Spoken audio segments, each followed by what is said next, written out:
Hello, कैसे हैं आप सब? पढ़ाई अच्छी चल रही है?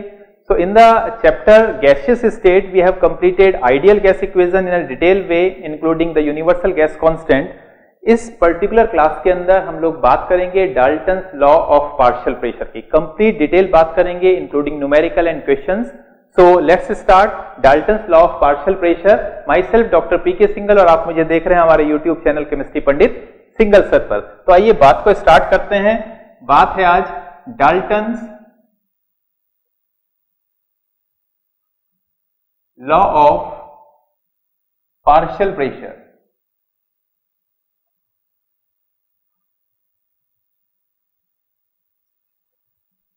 Dalton's law of partial pressure क्या है? ये Dalton's law of partial pressure, पहले एक छोटे से एग्जांपल के साथ हम लोग इसकी कहानी को स्टार्ट करते हैं।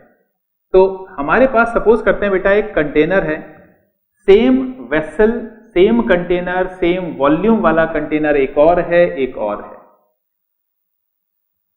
अब यहां पर सपोज करते हैं हमारे पास है हाइड्रोजन गैस, यहां पर हम लोगों ने रखी है नाइट्रोजन गैस और यहां पर हमने हाइड्रोजन और नाइट्रोजन के मिक्सचर को रखा है। हाइड्रोजन जितनी भी है इंडिविजुअली यहां पर जो प्रेशर एक्सर्ट कर रही है, टोटल प्रेशर ये 2 एटमॉस्फेयर का सपोज करते हैं एक्सर्ट कर रही है। यहां पर क्योंकि कंटेनर की वॉल पर ये प्रेशर एक्सर्ट करेगी। सिमिलरली यहां पर जो नाइट्रोजन है, if it is present alone, अगर ये अकेली है तो ये नाइट्रोजन जो टोटल प्रेशर एक्सर्ट कर पा रही है से ये 3 एटमॉस्फेयर का प्रेशर एक्सर्ट कर रही है। ऐसे एक एजम्पशन ले रहे हैं। जब ये नाइट्रोजन और हाइड्रोजन हम लोगों ने यहां पर एक मिक्सचर फॉर्म में डाल दिया, आपको पता होना चाहिए hydrogen and nitrogen are non reacting gases under normal set of condition. Normally hydrogen और नाइट्रोजन आपस में रिएक्ट नहीं करती हैं, इस बात पर ध्यान दें। तो यहां का जो हमने प्रेशर जब टोटल देखा तो वैल्यू आई बेटा 5। वैल्यू 5 का मतलब है 2 + 3 = 5। इसका मतलब डाल्टन ने हमें ये वाला जो पॉइंट आपको अभी दिखाई दे रहा है ये बताया था। डाल्टन का कहना था, क्या कहना था भैया? वॉल्यूम आप सेम रखिए, यानी कांस्टेंट रखिए, चेंज मत करिए। इसलिए मैंने कहा कि सेम वेसल्स हम लोग यूज करते हैं, सेम कंटेनर। इन्होंने कहा टेम्परेचर को चेंज मत करिए, सेम रखिए। तो ओवरऑल डाल्टन का क्या बोलना था? तो ओवरऑल डाल्टन का कहना था, ओवरऑल डाल्टन ने कहा था कि the total pressure exerted, the total pressure exerted by the non-reacting gaseous mixture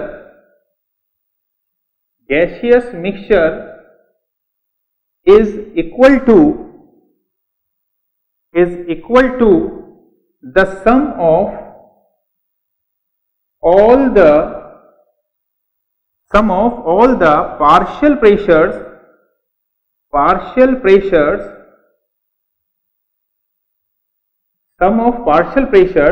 that each gas would exert if अकेले होती तो प्रेजेंट करती, if present alone या when present alone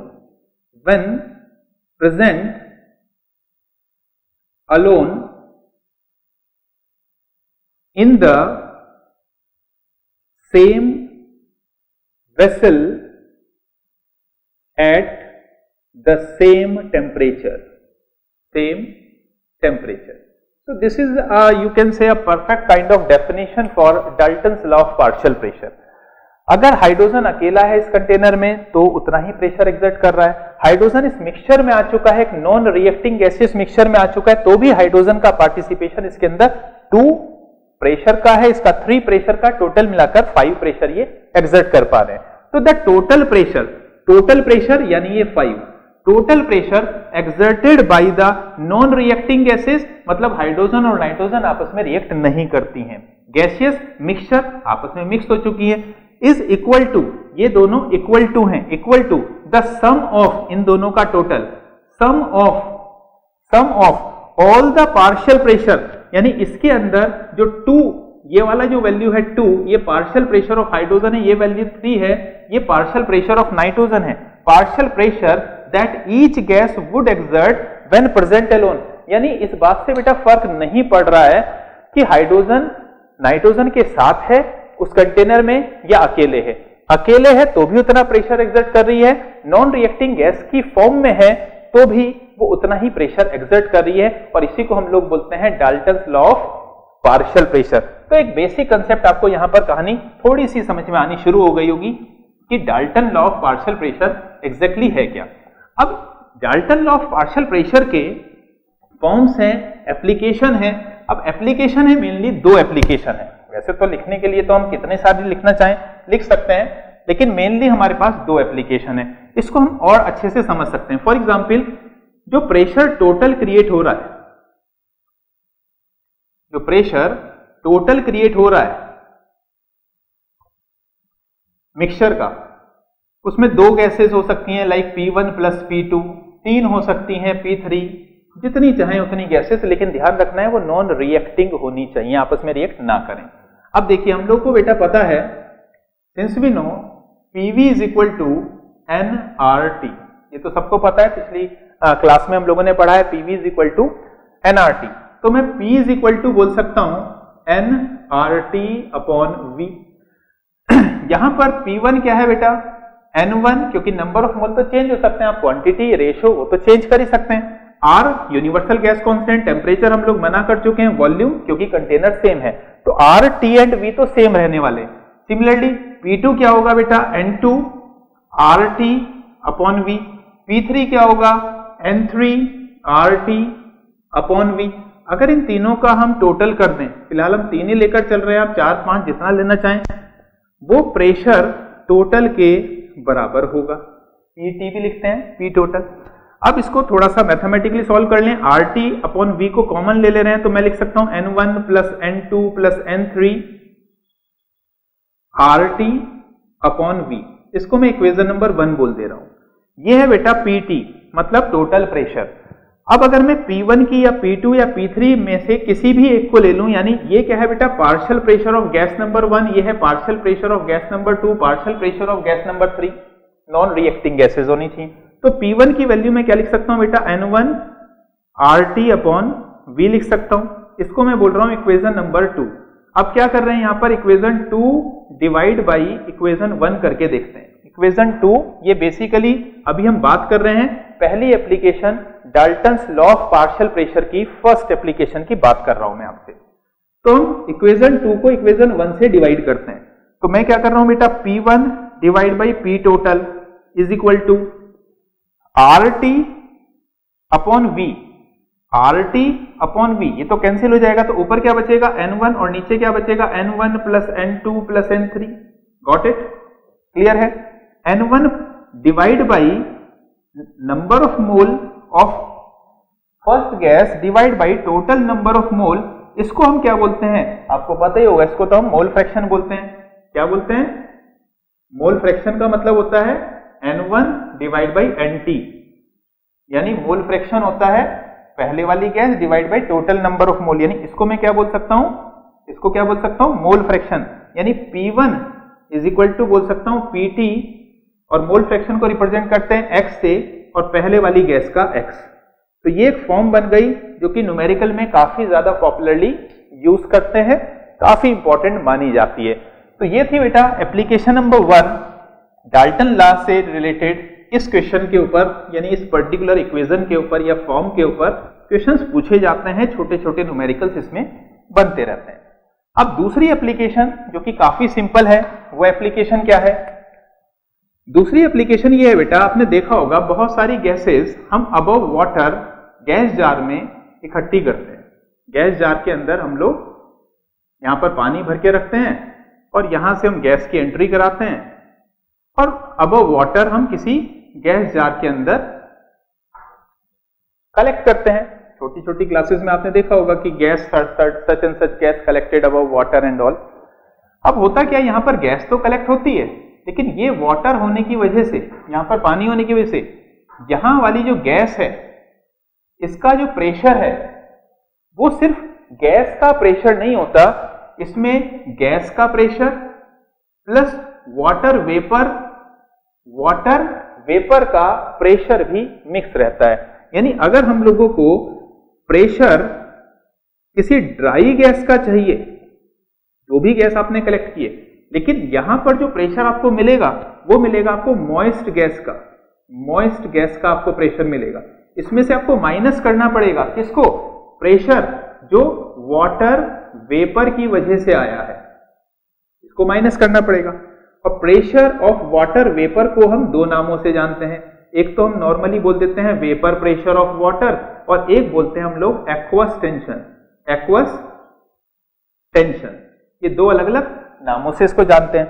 तो pressure of dry gas DG लिख रहा हूं is equal to pressure of moist gas minus या तो आप वेपर प्रेशर ऑफ वाटर लिख दीजिए या एक्वस टेंशन ऑफ वाटर लिख दीजिए। यानी यहां से आप लोग कैलकुलेट कर सकते हैं किसी गैस का ड्राई स्टेट में प्रेशर क्या होगा।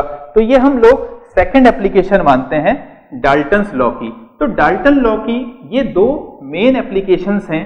पहली एप्लीकेशन में हम लोगों ने क्या पढ़ा? पहली एप्लीकेशन में देखा हम लोगों ने कि मोल फ्रैक्शन की हेल्प से हम लोग गैस का टोटल प्रेशर और पार्शियल प्रेशर कैसे कैलकुलेट कर सकते हैं। और सेकंड वाली एप्लीकेशन में देखा किसी गैस का ड्राई स्टेट में किस तरीके से प्रेशर हम लोग मेजर कर सकते हैं। अब यहां पर एक थियरी का क्वेश्चन आता है, पहले थियरी वाला एक क्वेश्चन देख लेते हैं। क्वेश्चन आता है कि सेलेक्ट द पेयर, या मिक्सचर भी लिख सकते हैं, pair of gas which do not obey Dalton's law of partial pressure DLP। ठीक, तो चलिए हमारे पास पहला ऑप्शन है लाइक आर्गन और हीलियम का मिक्सचर लिया। क्या ये Dalton law of partial pressure को ओबे करेगा कि नहीं करेगा? ये क्वेश्चन का जो आंसर आपको सोचना है बेटा, उसके लिए जो पॉइंट है वो आपको ध्यान रखना है कि gases should be non reacting. Gases कैसी होनी चाहिए? नॉन रिएक्टिंग होनी चाहिए, आपस में वो रिएक्शन ना करें। अगर वो आपस में रिएक्शन नहीं कर रही हैं तो वो डाल्टन को फॉलो करेंगी, और अगर आपस में रिएक्शन कर रही हैं तो वो डाल्टन को फॉलो नहीं करेंगी। तो क्योंकि ये आपस में रिएक्शन नहीं करती आर्गन हीलियम, इसका मतलब ये तो डाल्टन को ये तो ओबे करेंगी, OB लिख देता हूं, यानी ओबे करने वाली हैं। अच्छा, दूसरा ऑप्शन देखते हैं। जैसे हमारे पास है सल्फर डाइऑक्साइड और क्लोरीन का मिक्सचर, क्या ये ओबे करेंगी? आप सोचो, अगर ये दोनों आपस में मिक्स कर दी जाएं, एक पॉइंट और ध्यान रखना, कुछ बच्चे यहां पर सोचते हैं नहीं ये तो रिएक्शन कर जाएगा इस कंडीशन में उस कंडीशन में। ये सारी बातें हो रही हैं अंडर नॉर्मल कंडीशन। ये सारी बातें कैसी हो रही है? Under normal condition. Normal condition के हिसाब से बात कर रहे हैं आप, मतलब रूम टेम्परेचर है, नॉर्मल सारा कुछ है तो बात कर रहे हैं।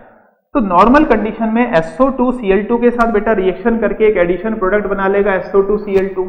इसका मतलब ये तो आपस में रिएक्शन कर रही हैं, तो नॉन रिएक्टिंग नहीं है, ये तो आपस में रिएक्ट कर रही हैं। इसका मतलब ये Dalton law of partial pressure को ओबे नहीं करेंगी। जैसे हमारे पास ऑप्शन आया नाइट्रोजन और हाइड्रोजन। अब कुछ बच्चों को लगेगा नाइट्रोजन हाइड्रोजन तो आपस में मिलकर अमोनिया बना लेंगी। नहीं, ऐसा नहीं है, क्योंकि पॉइंट है under normal condition. Normal condition में अमोनिया बनने वाला नहीं है। नॉर्मल कंडीशन में अमोनिया नहीं बनेगा, एक सर्टेन स्पेसिफिक कंडीशन होगी, एक सर्टेन टेम्परेचर होगा, प्रेशर होगा, तब जाकर कहीं अमोनिया बनेगा। यानी नॉर्मल कंडीशन में ये दोनों आपस में रिएक्ट करके अमोनिया नहीं बनाएंगी। अमोनिया नहीं बनेगा मतलब नाइट्रोजन और हाइड्रोजन का जो मिक्सचर है वो डाल्टन लॉ को ओबे करेगा। ऐसा नहीं है कि नहीं करेगा। जैसे हम लोगों से पूछा कि नाइट्रोजन विद ऑक्सीजन, अब नॉर्मली तो हमारे पास एटमॉस्फेयर में नाइट्रोजन और ऑक्सीजन मिलती ही है। अब नाइट्रोजन ऑक्सीजन मिलके ऐसा थोड़ी ना नाइट्रिक ऑक्साइड नाइट्रोजन डाइऑक्साइड वगैरह बना लेती है, नहीं ऐसा नहीं होता। कुछ सर्टेन कंडीशन होती है, जब लाइटनिंग वगैरह होती है तब जाकर नाइट्राइट्स और नाइट्रेट्स बन सकते हैं। अंडर नॉर्मल कंडीशन ये दोनों गैसेस बहुत सारी क्वांटिटी में प्रेजेंट हैं हमारे एटमॉस्फेयर में, ये लेकिन ये आपस में रिएक्शन नहीं करेंगी। रिएक्शन नहीं करेंगी मतलब ये डाल्टन लॉ को ओबे करेंगी। वैसे भी एक टर्म आती है आइडियल गैस की, जिसके बारे में हम आगे बहुत अच्छे से डिटेल में बात करने वाले हैं।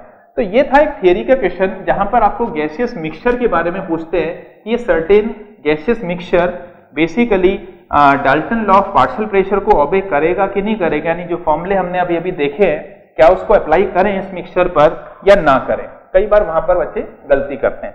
अब एक न्यूमेरिकल देखते हैं, बहुत ही सिंपल सा न्यूमेरिकल है। से वेट ऑफ CH4 हम लोग को दिया, एक मिक्सचर हम तैयार कर रहे हैं, gaseous mixture, 16 gram methane. Weight of carbon dioxide लिया बेटा 44 ग्राम, और वेट ऑफ मैंने ले लिया से, इसका ले लें वेट ऑफ नाइट्रोजन, क्योंकि नॉन रिएक्टिंग में लेना चाह रहा हूं, ये ले लिया मैंने से 56 ग्राम। इनको तीनों को आपस में मिलाया, मिलाने के बाद जो टोटल प्रेशर बना, पीटी लिख दे रहा हूं, टोटल जो गैसियस मिक्सचर का प्रेशर बना under a given set of condition, वो बना से 720 मिलीमीटर मरकरी। 720 इन्होंने टोटल प्रेशर दे दिया।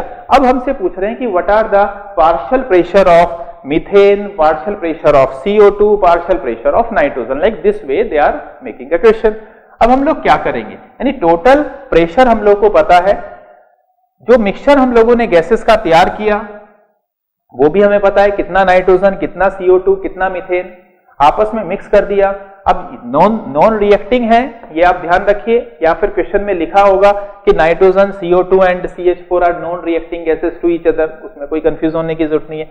अब हम कैसे इसको सॉल्व करें कि how we can calculate the partial pressure of methane, partial pressure of CO2 and partial pressure of nitrogen. Let's see. हम लोग क्या करेंगे बेटा, पहले मॉलिक्यूलर मास निकालेंगे। मॉलिक्यूलर मास CH4 कार्बन होता है, कार्बन पता है 12 है, हाइड्रोजन 1 है, ऑक्सीजन 16 होता है, ये तो सब आपको पता ही होगा, नाइट्रोजन 14 होता है। तो एटॉमिक मासेस की हेल्प से हम मॉलिक्यूलर मासेस निकाल सकते हैं। 12 प्लस 4 यानी 16। मॉलिक्यूलर मास CO2 का कितना होने वाला है, 12 प्लस 32 44, और मॉलिक्यूलर मास नाइट्रोजन का कितना होगा, 14 टू 28। अब हम लोग बात करेंगे नंबर ऑफ मोल की। Number of mole CH4, number of मोल का फॉर्मूला भी आपको पता ही है। नंबर ऑफ मोल क्या होता है बेटा, वेट अपॉन मॉलिक्यूलर वेट। तो वेट अपॉन मॉलिक्यूलर वेट यानी 1 मोल।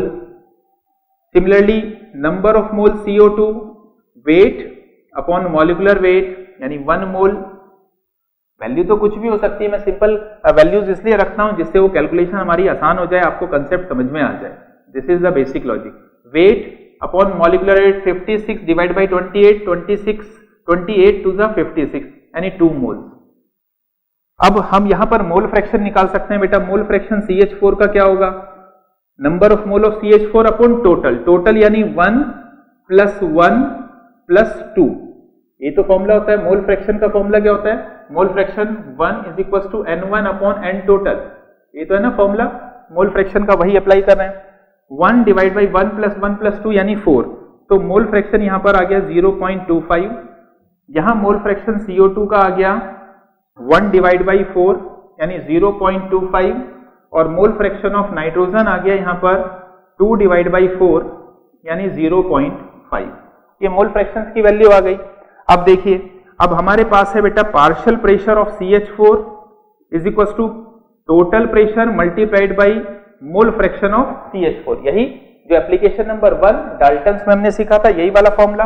अब पार्शियल प्रेशर CH4 का निकालना है। टोटल दे रखा है बेटा 720, मल्टीप्लाई कर रहे हैं मोल फ्रैक्शन ऑफ CH4 यानी 0.25 से, तो वैल्यू आ गई यहां पर 180। अगर यहां पर यूनिट है mmHg तो मैं यहां पर लिखूंगा mmHg, यानी जो भी यूनिट होगी वही रेशियो में रहने वाली है। सिमिलरली यहां पर पार्शियल प्रेशर ऑफ CO2 क्या रहेगा, P total mole fraction of CO2, तो P टोटल कितना आ गया आपका 720, और मोल फ्रैक्शन ऑफ CO2 यानी 0.25। अगेन आंसर आपके पास आ गया 180 mmHg।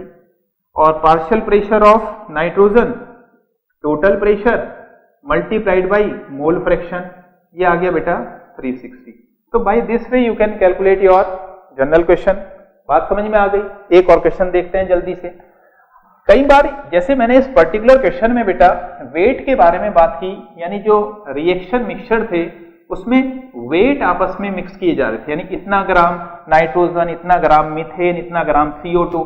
यानी कई बार वो क्या करते हैं बेटा, वेट की जगह ना क्वेश्चन में लिख देते हैं वॉल्यूम, और जैसे ही वो क्वेश्चन में लिखते हैं वॉल्यूम तो स्टूडेंट लग जाते हैं हंसने के लिए। परेशान होने शुरू हो जाते हैं, भैया वेट दे रखा है, वॉल्यूम क्या करें, कैसे करें। ठीक, जैसे क्वेश्चन है हमारे पास, क्वेश्चन ये है कि से हमारे पास ये कंटेनर है, इस कंटेनर के अंदर बेटा मैंने हीलियम गैस, हीलियम और दूसरी ले ली से आर्गन, हीलियम गैस और आर्गन गैस का मिक्सचर बनाया।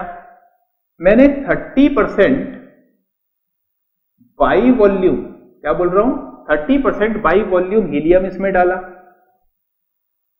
आर्गन इसमें डाला। ऑब्वियसली आप समझ ही गए होंगे, 30% बाई वॉल्यूम अगर मैं हीलियम डाल रहा हूं तो आर्गन कितना डाला होगा मैंने, 70% बाई वॉल्यूम डाला होगा। इस कंटेनर में डाला, इस कंटेनर में डालने के बाद जो टोटल प्रेशर क्रिएट हुआ वो हुआ 4 atmosphere. 4 atmosphere total pressure create हुआ। आपको बताना है कि पार्शियल प्रेशर ऑफ हीलियम कितना है और पार्शियल प्रेशर ऑफ आर्गन कितना है। आप इस क्वेश्चन को ट्राई करिए जल्दी से पॉज करके और फिर इसके सॉल्यूशन को आगे देखते हैं क्या करना है। चलिए स्टार्ट करें। देखिए, अब पार्शियल प्रेशर निकालने के लिए हमारे पास मोल फ्रैक्शन वाला ट्रिक तो है, लेकिन मोल फ्रैक्शन कैसे निकालें, अब जरा दिमाग लगाओ, अच्छे से सोचना, बहुत ही मजेदार क्वेश्चन है। 30% का बेटा ये मतलब नहीं है कि इस पूरे के पूरे कंटेनर में 30% एरिया में हीलियम है या 70% एरिया आर्गन के मॉलिक्यूल्स, आर्गन के एटम्स ने एक्चुअली ऑक्यूपाई किया होगा। नहीं, 30% जो वॉल्यूम हमने लिया हीलियम का वो इनिशियल वैल्यू थी, यानी शुरुआत में जो रेशो हमने बनाया हीलियम और आर्गन का 30:2, यानी हीलियम और आर्गन का जो वॉल्यूम वाइज रेशो बनाया वो 30:70 का बनाया। ऑल दो जब इस कंटेनर में हीलियम और आर्गन डाले गए तो वो पूरी तरीके से वहां पर क्या हो गए, डिस्पर्स हो गए होंगे। यानी ऐसा नहीं कह सकते कि इस एरिया में हीलियम नहीं है या इस एरिया में आर्गन नहीं है, वो तो पूरे वॉल्यूम को ही ऑक्यूपाई करेगी, चाहे हीलियम थोड़ी सी हो या ज्यादा सी हो, लेकिन जितना भी वॉल्यूम होगा पूरे को ऑक्यूपाई वो तो करेगी। लेकिन रेशो वाइज जब हमने इंट्रोड्यूस किया था वो क्या रेशो था, वो ये रेशो था।